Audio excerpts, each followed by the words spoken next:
120 l'invité de Vincent Veillon. Dans 10 jours, nous allons voter sur la réforme de la LPP et sur l'initiative biodiversité, deux objets qui focalisent toute l'attention médiatique, mais il y en a d'autres qui seront soumis au peuple dans les cantons et dans les communes. À la vallée de Joux, par exemple, les citoyens seront appelés à se prononcer sur un projet de fusion de leurs 3 communes qui pourraient n'en former plus qu'une seule, laquelle deviendrait la plus grande du canton en superficie. Le sujet déchaîne les passions sur place et on va en parler avec vous. Roland Gollet, bonjour. Oui, bonjour. Vous habitez à la vallée. J'habite au Brassieux. Voilà, une des 3 communes de la vallée. Oh, non. Le Brassieux, c'est un village. Ah ben, vous êtes bien renseigné, ça commence bien. Un village qui fait partie de la commune du Chenny, tout comme le Sentier, l'Orient et le Solia.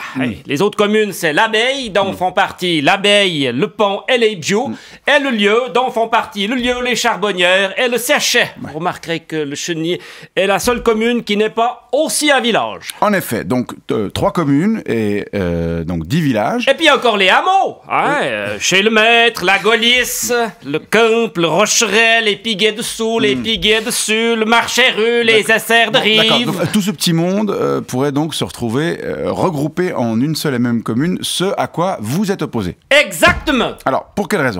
Est-ce que c'est pour des raisons fiscales, par exemple? Alors non, même si on pourrait le penser, puisque le taux prévu dans la nouvelle commune serait de 66,5% contre 58,5% au Chenny actuellement, alors que les taux des 2 autres communes baisseraient. Autrement dit, c'est le Chenny qui financerait en partie le train de vie des autres, grâce au paquet de pognon que laisse chez nous Audemars-Piguet et compagnie pour faire passer la pilule de tous les bouchons que provoquent les frontaliers qui viennent s'enfermer dans leur manufacture pour fabriquer des breloques à 100 000 balles.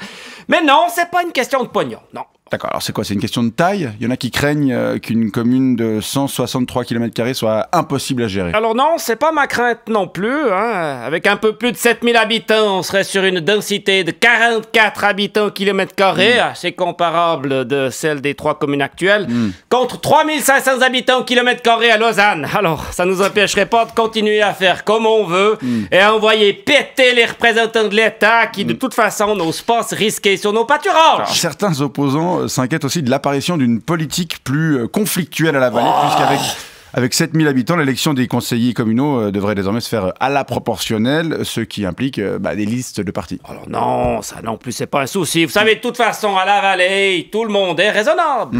Et donc de droite. Non, je dirais c'est une question d'identité. Ah, voilà, l'identité. Le problème identitaire est souvent mentionné lors de projets de fusion de communes. Ben oui, moi je suis un Gaulet du Brassieux, monsieur. Et puis attention, un Gaulet de la rive gauche de la rivière le Brassieux. Ouais. J'ai rien à voir avec un Gaulet de la rive droite, et puis ni avec un Capt des Piguets dessous, ni avec un Mélin du Pont, ou bien avec un Rochat des Charbonnières. Rien à voir, monsieur, rien à voir. Rien à voir, vous êtes quand même tous des combiers. Alors certes, et on partage tous le fait de n'être pas comme les autres, mais ça s'arrête là. L'attachement identitaire à une commune, monsieur, c'est fondamental, c'est fondamental.